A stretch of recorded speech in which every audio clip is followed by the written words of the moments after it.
I would ask that before you listen to this, you switch off all the lights in the house. As you will soon find out, you are perfectly safe. We have always found comfort in light. For early man, it provided security and protection from nocturnal predators, and, in the form of fire, a source of warmth and sustenance. Even now, it has the ability to make the unknown known, banish doubt, and extinguish fear. So essential is light to the human condition that its imagery has saturated biblical and secular works alike, inspiring countless philosophical and religious movements since time immemorial. Over time, though, our relationship to light has changed.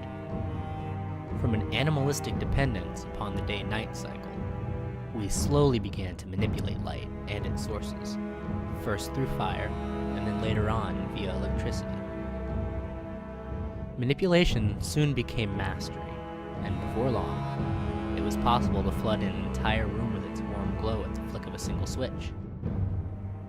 As this relationship changed, however, and as light became more readily available and easily created, no one ever thought to consider the implications.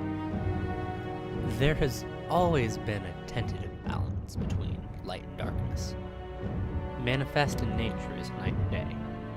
It was never simply the case that one could extinguish the other so totally as it can now.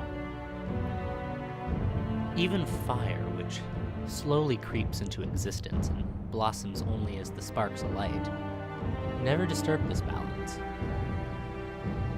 When a fire burns more fiercely, the darkness may ebb and slink away, inhabiting corners and crevices, but it is never truly gone, only awaiting the fire's inevitable decline and return to embers. Such sources of light always allowed time for denizens of the nocturnal hours to slink away and hide themselves. With electric lights and the advent of instant illumination, however, such time no longer exists. In a literal flash, all darkness in a single space can now be dispersed, and the things lurking within revealed. For most nocturnal predators, this is of course an inconvenience. But for one, it is an opportunity.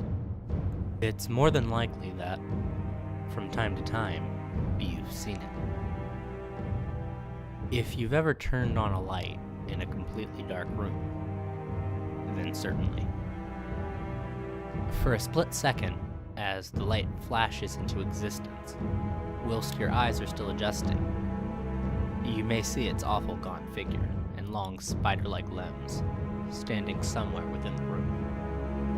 As quickly as it appears, though, it disappears, blinking back into non-existence.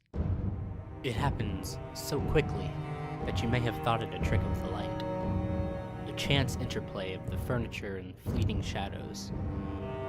Rest assured, though, once the creature disappears, it is gone, and you are safe. Do not misunderstand this timidity. It is not so much the light which it abhors, but rather being seen. On the contrary, it is in fact drawn to the light.